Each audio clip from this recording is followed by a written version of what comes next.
Olá, eu sou a Letícia Rocha e começa agora mais um episódio do LecoCast. E dessa vez em parceria com o projeto Saberes da Inovação.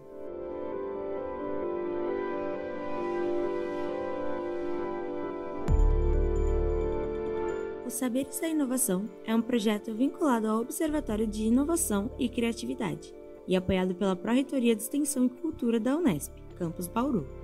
Durante os próximos episódios, conversaremos com representantes das empresas finalistas selecionadas no programa Brasil Accelerate 2030, a fim de promover a reflexão sobre inovação, criatividade e Agenda 2030.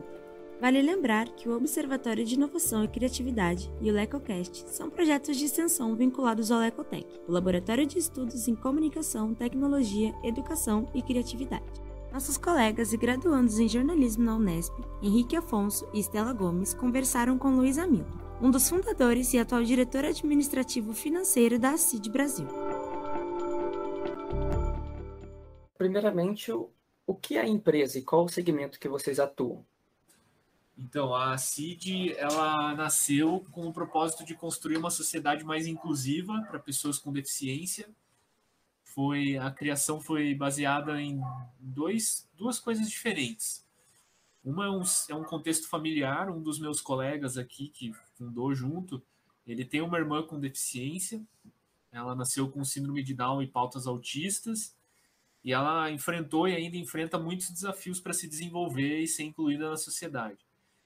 E o outro ponto é que teve essa oportunidade de fazer um trabalho na universidade, e era uma matéria, a professora falou para fazer sobre criar o projeto de uma organização social, e aí, com base na história desse meu amigo, o pessoal começou a estudar e descobriu um contexto muito grave da pessoa com deficiência no país. São 17 milhões de pessoas, apenas 500 mil estão no mercado de trabalho, ou seja, tem muita gente desocupada, falta vagas, falta um monte de coisas, tem muita gente que não tem uma terceira idade com qualidade de vida. Então a gente decidiu criar a CID justamente para construir essa sociedade mais inclusiva. E para nós, uma sociedade mais inclusiva é onde a pessoa com deficiência ela tem a oportunidade de se desenvolver e ocupar os espaços que ela deseja, né? Então nós atuamos com projetos que unem pessoas com deficiência, suas famílias, as instituições, empresas, institutos e fundações. E são várias metodologias que nós criamos ao longo desses recém-completados 12 anos de existência. Então, vou dar um exemplo para vocês. Tem uma metodologia que nós criamos que se chama Empreenda, Programa Empreenda. Nesse programa, a gente incentiva familiares e pessoas com deficiência a aprender como empreender, né? Então, eles têm uma série de capacitações, desde gestão financeira, marketing, e etc, etc. E aí, depois dessas capacitações, são feitos acompanhamentos com mentores para que essas pessoas consigam abrir o seu negócio e gerar renda. Se você pensar no contexto da pessoa com deficiência, isso é muito importante, porque é difícil você conquistar uma vaga no mercado formal. E no contexto da família da pessoa com deficiência, a mãe, por exemplo, muitas vezes durante a infância e adolescência do filho, ela tem que ficar muitas horas cuidando, né? Às vezes não encontra uma vaga numa escola, daí não tem com quem deixar, é uma pessoa em situação de vulnerabilidade social, ou seja, não tem recursos, e aí o filho fica em casa o dia inteiro e a mãe fica junto, né, para cuidar dele. E aí as aulas, elas costumam acontecer em horários alternativos, então essa mãe, ela pode participar e abrir um negócio, empreender, gerar renda e melhorar a qualidade de vida dela e do seu filho. E projetos como o Empreenda, eles são investidos, né? Eles são vendidos ou como uma prestação de serviço para uma empresa, né? Então a empresa, ela contrata esse serviço da gente por algum motivo. Ou ela quer ter a logomarca dela vinculada a um projeto de geração de impacto social, ou ela quer ter a oportunidade de que os colaboradores da empresa sejam os professores das aulas, né? Então a CID vai lá e ensina o colaborador da empresa como ele pode dar uma aula, a falar a língua ali que é necessária no curso, para não ser nada muito complexo. Então, e por que as empresas fazem isso? Porque o voluntariado ele é uma forma de você promover o desenvolvimento dos seus colaboradores, né? Tanto de soft quanto de hard skills. E esse profissional ele também cria um vínculo maior com a empresa, porque ele percebe que legal, a empresa está me dando uma oportunidade para gerar impacto social. E isso é um diferencial. Então, esse é o nosso modelo de negócios. A gente oferece os cursos. Esse é um programa que eu usei como exemplo, mas ele resume bem o nosso modelo de negócios, que é justamente de oferecer cursos, capacitações, oportunidades de desenvolvimento, e a gente não cobra de quem é impactado. E, por outro lado, nós temos empresas, institutos, fundações, o governo, fundos, que contratam nossos serviços ou fazem doações para que a gente realize o nosso trabalho. E quais são os tipos de profissionais que atuam na CID? Nós temos uma gama grande de profissionais. Eu sou formado em economia, tenho pós em marketing, agora estou fazendo um MBA em finanças. Tem outras pessoas que têm formação em administração, engenharia, psicologia, assistência social, gestão da informação. Que mais? Tem bastante, assim, uma variedade bem grande.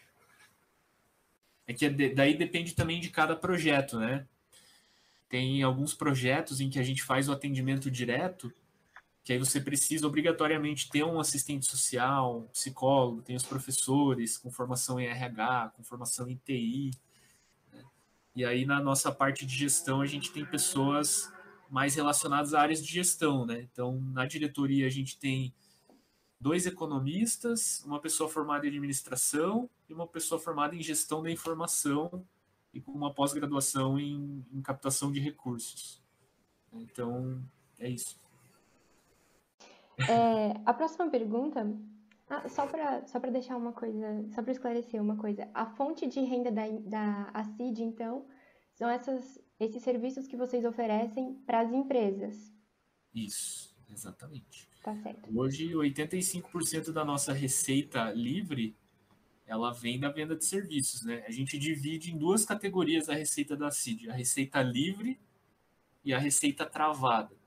A receita travada é aquela receita que ela já vem carimbada, ou seja, projetos com o governo. Projetos com o governo é uma receita travada, porque você tem que usar o recurso para aquilo. Você não existe margem de lucro, não existe nada disso com recursos governamentais.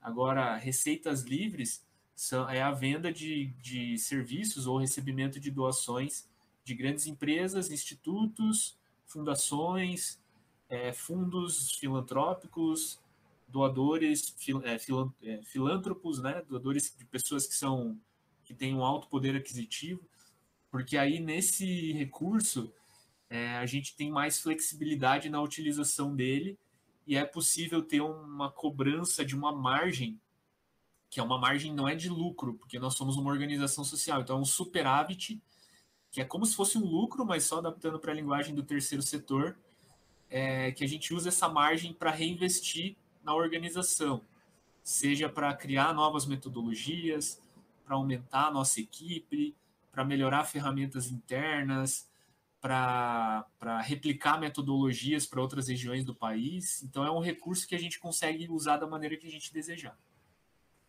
Entendi. A nossa próxima pergunta tem a ver com o alcance geográfico.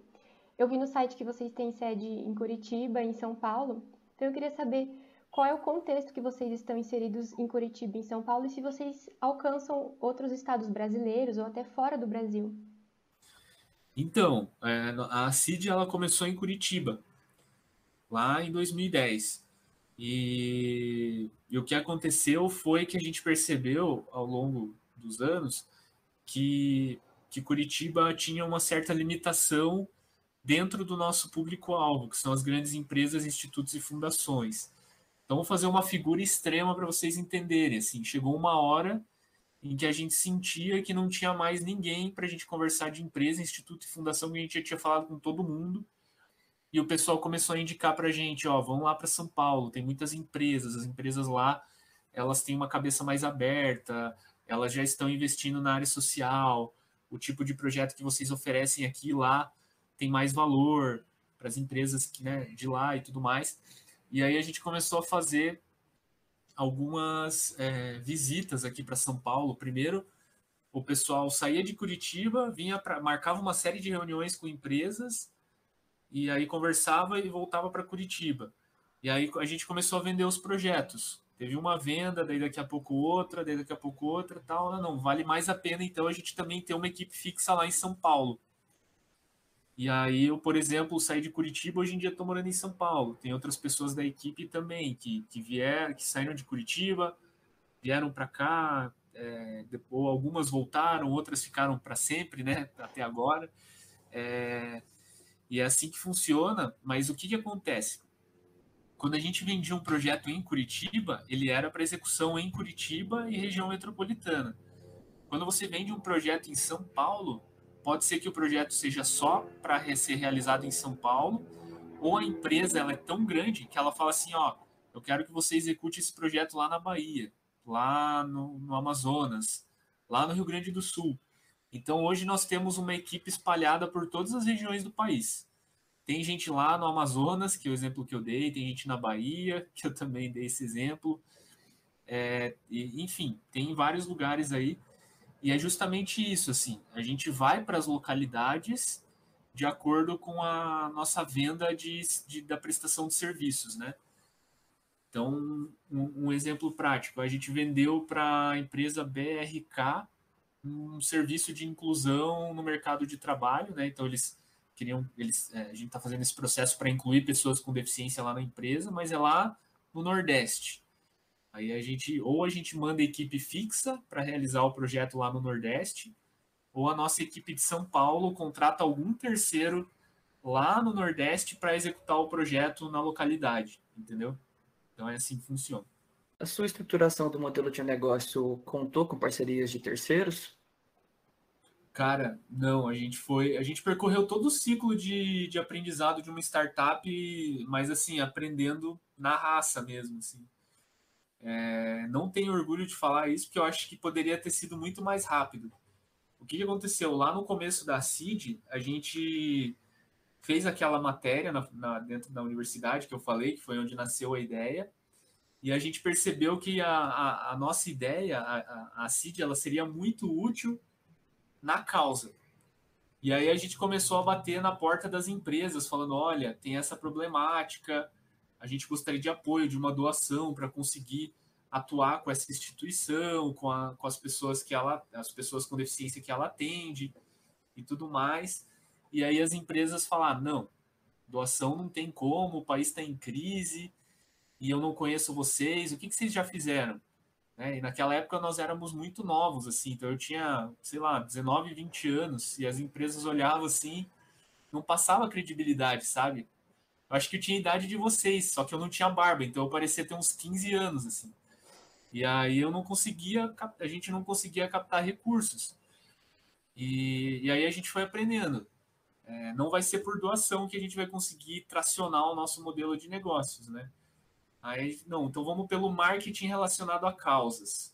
Então, ó, empresa, a gente precisa, né, do seu apoio, você vai entrar com um recurso e a gente vai colocar sua logomarca nos materiais, XYZ, você vai ter a visualização e tudo mais. Daí eles, tá, mas qual que é o alcance de vocês? Porque eu já apoio outras organizações, ó, vou dar um exemplo, o Hospital Pequeno Príncipe, é um dos maiores hospitais do Brasil, tá lá em Curitiba, e eles têm algumas campanhas de captação de recursos com centenas de empresas participando e com uma visualização enorme. E aí o pessoal falava, né? Ah, eu já participo da campanha do Pequeno Príncipe, então, poxa, fica para a próxima, né? E aí a gente viu que não daria certo dessa forma também, porque a CID não era conhecida a ponto de gerar um interesse das pessoas, assim, das empresas. E foram 88 reuniões, foi 1 ano e meio trabalhando assim voluntariamente, até a gente descobrir que para captar recursos a gente precisaria oferecer um valor em troca, um valor numa prestação de serviços, né? E aí depois que a gente descobriu isso, a gente começou como que a gente pode mesclar o que a causa precisa com uma prestação de serviços para para esses potenciais clientes, né, que são grandes empresas, institutos e fundações. E aí que veio a ideia de ter os projetos de voluntariado corporativo, de inclusão no mercado de trabalho e de desenvolvimento territorial. Né? Então, de voluntariado corporativo, eu já expliquei para vocês, dando o exemplo do Empreenda. Em termos de inclusão no mercado de trabalho, a gente tem, por exemplo, uma metodologia chamada jornada de impacto, jornada de aceleração, não lembro exatamente o nome agora, me desculpem. Mas daí como é que funciona? É todo um passo a passo que a gente percorre tanto com a empresa quanto com a pessoa com deficiência para resultar lá na carteira assinada no final das contas e a pessoa com deficiência trabalhando dentro da empresa, né? E o desenvolvimento territorial é quando a gente é contratado por uma empresa para capacitar outras organizações sociais para que elas tenham uma administração melhor, estruturem processos de gestão financeira, tenham um marketing qualificado, uma liderança que consiga realmente impulsionar o crescimento da organização, RH, todos esses aspectos relacionados à gestão de uma organização, para no final das contas eles conseguirem melhorar a qualidade de atendimento e aumentar o número de vagas. Então são esses 3 eixos que a gente atua e que a gente consegue empacotar isso, vender como uma prestação de serviço para a empresa parceira, empresa, instituto, fundação, e ao mesmo tempo gerar impacto na causa. Né? E aí depois que a gente aprendeu isso, começou a fazer as primeiras vendas,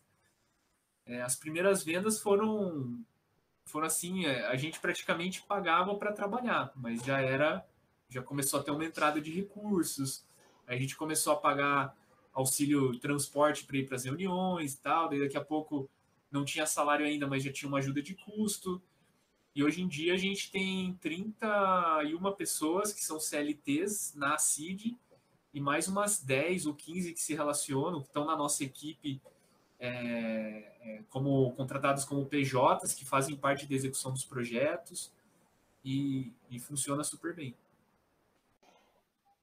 A gente queria saber quais são as maiores ameaças e os maiores potenciais no setor que vocês atuam. Eu acho que a maior ameaça que a gente enfrenta hoje é uma visão muito pessoal, tá? Se vocês forem falar com outras pessoas aqui dentro da organização, talvez elas falem outras coisas, assim. Mas por ser diretor financeiro, eu acho que a gente está muito à frente de outras organizações sociais que não têm essa visão de prestação de serviço como modelo de negócio, que acabam dependendo muito de convênios com o governo ou do recurso de doações. A gente não depende disso para se existir, mas, por outro lado, a gente tem uma dependência grande na prestação de serviços, e isso é um risco. E a gente sentiu isso na pele no começo da pandemia, porque lá em março de 2020, quando todo mundo foi trabalhar em casa, ninguém sabia o que ia acontecer, um monte de gente sendo mandada embora, ainda não tinha vacina, aquele caos. Várias empresas entraram em contato conosco para cancelar ou paralisar a execução de projetos. E aí a gente ia perder muita receita, né? Corria o risco de a CID quebrar. E aí eu senti isso, caramba, mesmo a gente tendo um modelo de negócios que a gente julgava ser bom, né, e diversificado, por não depender de doações do governo, ainda assim a gente tem uma dependência, que são as empresas que contratam, empresas, institutos e fundações que contratam nossos serviços. E se acontecer alguma coisa muito catastrófica, ninguém está esperando uma pandemia, né? Mas de qualquer forma, vai que um dia os nossos serviços não são mais atrativos, né? Tipo, então a gente pode quebrar.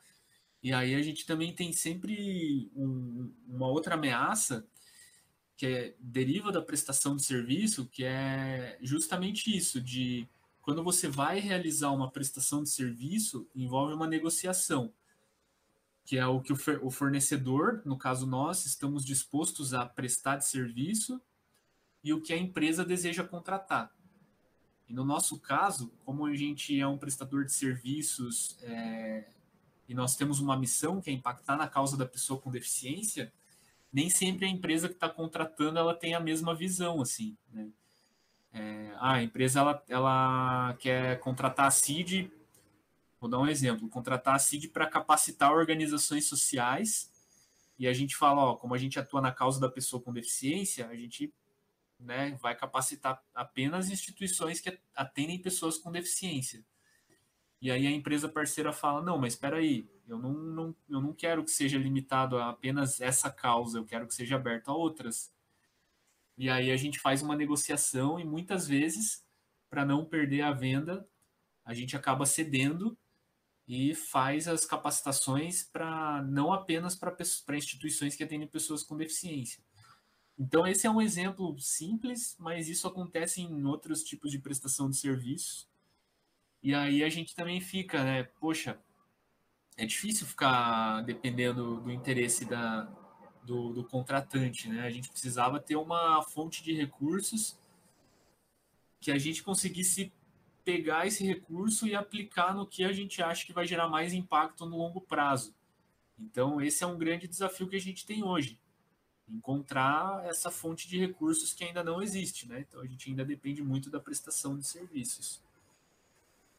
E oportunidades que a gente tem, eu acho que a legislação relacionada à pessoa com deficiência, ela está evoluindo.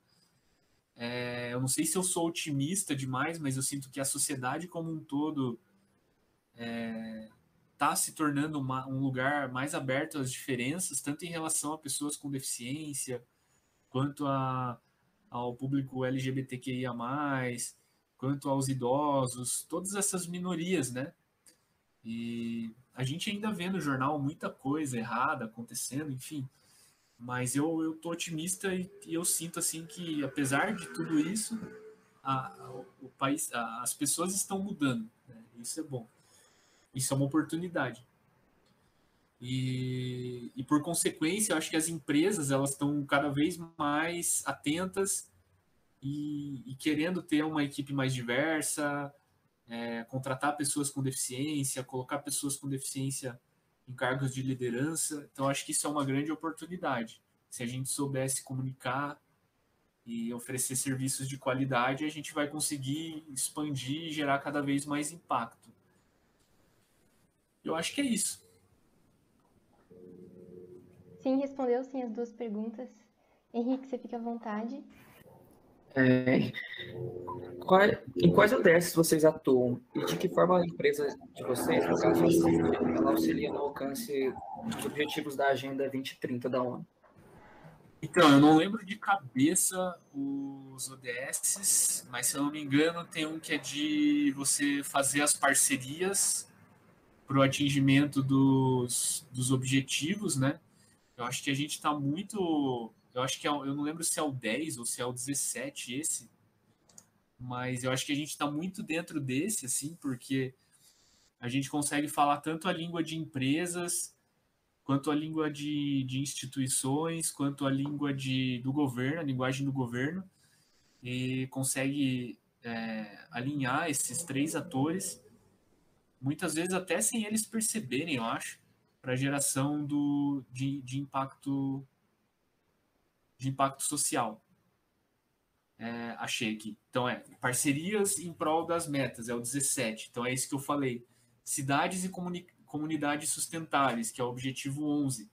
Então, a gente procura capacitar organizações sociais, é uma das nossas linhas de atuação, para que elas sejam mais financeiramente sustentáveis, né? Que elas consigam se administrar melhor para crescer e atender mais pessoas. A gente atua no 10, que é a redução das desigualdades, com metodologias como o Empreenda ou como as metodologias de inclusão no mercado de trabalho, que é justamente para a gente conseguir levar oportunidades de geração de renda para pessoas com deficiência e suas famílias, que normalmente as pessoas que a gente atende nesses projetos vêm de contextos de vulnerabilidade social, né? Então, sem recursos financeiros.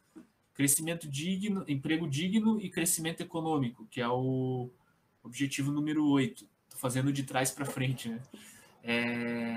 que é justamente isso, também está linkado com essa questão da inclusão no mercado de trabalho, no aumento de renda, das organizações capazes e podendo executar seus serviços para a comunidade, e a educação de qualidade, que a gente considera que quando uma organização está capacitada, ela tem boas práticas de gestão, existe uma boa chance, tem uma correlação de que ela vai conseguir oferecer uma educação de qualidade.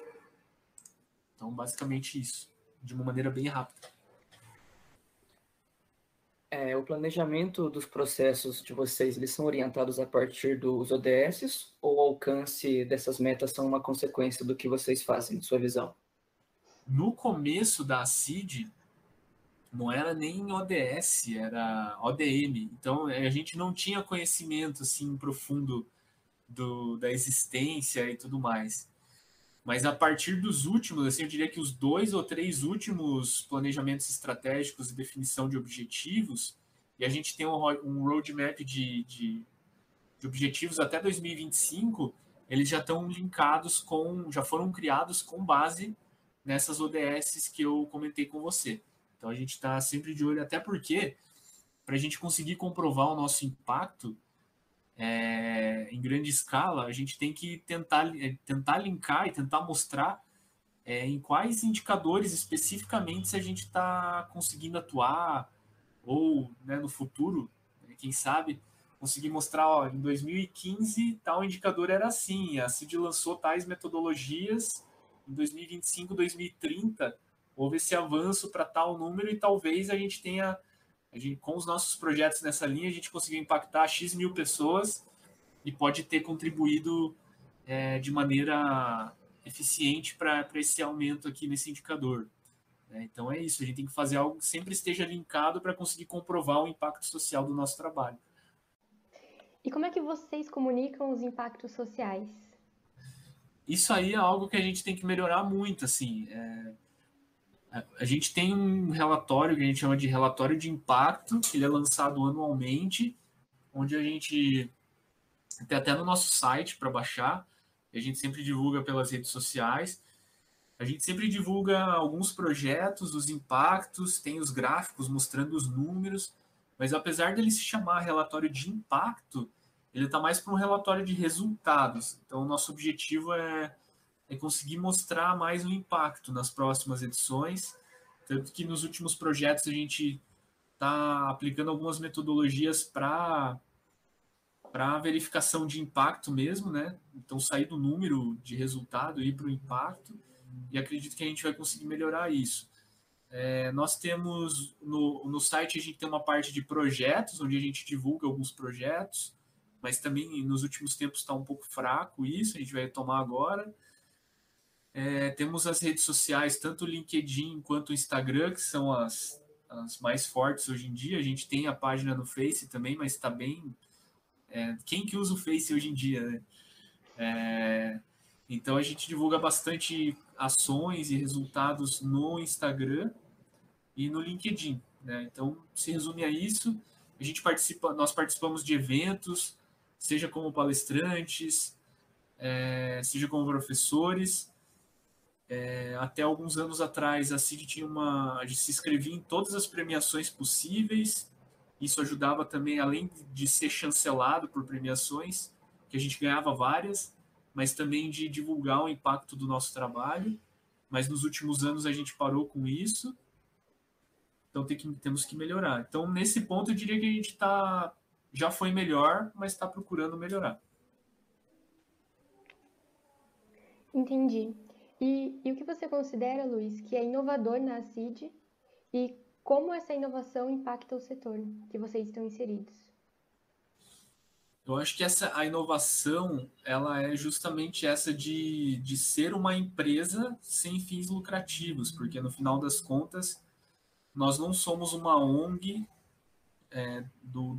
apesar de nós sermos juridicamente uma ONG, na prática nós não somos uma ONG no sentido de tradicional, que é aquela ONG que vai buscar doações e convênios com o governo, e se não tiver doações e não tiver convênios com o governo não vai existir.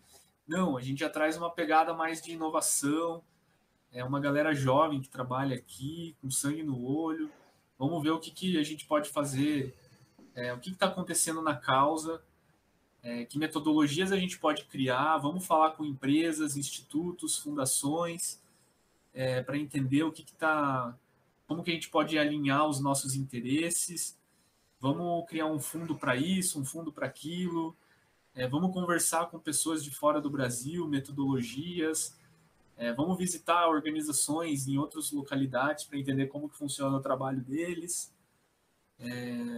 Se uma metodologia nossa não está dando certo, a gente corta e deixa ela de lado e vai para outra. Então a gente está sempre mudando, inovando. A gente não considera nada como concluído, assim, mas sempre em um processo de desenvolvimento, melhoria e fazendo o que a gente acredita ser o melhor para a organização. Você considera reprodutível o modelo de negócio da CID? Se sim, por quê? Eu considero que nós temos algumas metodologias que são replicáveis, mas eu não considero atualmente o modelo de negócios da CID replicável. Eu vou explicar por quê. As metodologias que nós criamos, elas são replicáveis porque elas podem ser realizadas em larga escala. O próprio Empreenda. A gente está realizando turmas online e o custo para a gente realizar esse treinamento para 50 pessoas e para 50 mil, ele não muda muito, né? Agora, o nosso modelo de negócios, eu não considero ele replicável, porque eu acho que o orçamento da área de responsabilidade social, de empresas investindo em inclusão no mercado de trabalho, está crescendo, mas ainda não é grande coisa. E o bolso do voluntariado corporativo, né, das empresas também não é muito grande, assim. Então, são poucas empresas, assim, é bem nichado, sabe? Não é algo que qualquer empresa faz. Tem que ser uma multinacional, tem que ser uma grande fundação, para ter recursos para isso. Porque pequenas e médias empresas, pequenas e médias fundações, elas não têm recursos para fazer a contratação de terceiros, porque no final das contas nós somos um prestador de serviços. E muitas empresas, principalmente as que não têm recursos, ou que têm recursos, mas ainda não têm essa política de contratar terceiros para prestação de serviços, preferem fazer por conta própria. E o problema de você fazer por conta própria é que se você coloca uma pessoa que não tem conhecimento para fazer, você tem uma experiência ruim e você vai achar que aquilo não tem impacto, né? Então, ao invés de contratar a CID para organizar vou dar um exemplo. Ao invés de contratar a CID para organizar o meu programa de voluntariado, que é uma organização que tem conhecimento, metodologias, mensura os resultados, eu vou pegar uma pessoa, um estagiário, vou colocar um estagiário para fazer isso, porque é simples no final das contas, né? É só fazer a inscrição do pessoal, ir lá, realizar a ação e acabou, mas não é assim. Então, e aí daí a empresa acaba muitas vezes tendo uma experiência ruim e acha que o voluntariado não é para ela, né? E empresas grandes não, elas já têm orçamento para contratar terceiros, mas é justamente por isso que eu não acho replicável, porque a gente não tem muitos concorrentes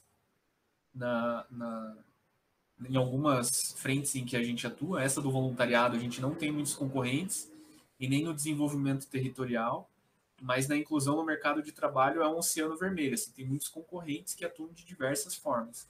Realmente, nessa nós não temos nenhum diferencial, mas a todo caso, mesmo falando de inclusão no mercado de trabalho, as empresas não investem, assim. Normalmente elas nos procuram querendo indicação de pessoas e tal, mas elas não estão dispostas a pagar por um projeto estruturante. Então, por isso que eu digo, em qualquer uma dessas frentes, o bolso é pequeno, e isso não é replicável, assim. Perfeito. Caso você queira deixar algum recado, alguma mensagem, fique à vontade.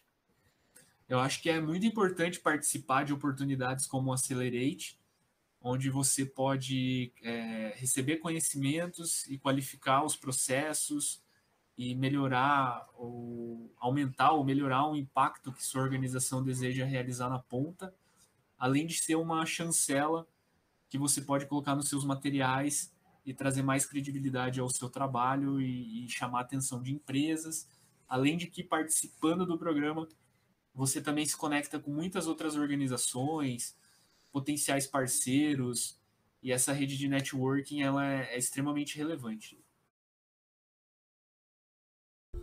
E com isso, a gente vai se encaminhando para o fim de mais um episódio do LecoCast em parceria com o Observatório de Inovação e Criatividade. Agradeço ao Luiz Hamilton pela entrevista de hoje e deixo um convite para você que gostou desse conteúdo e quer saber mais sobre o assunto.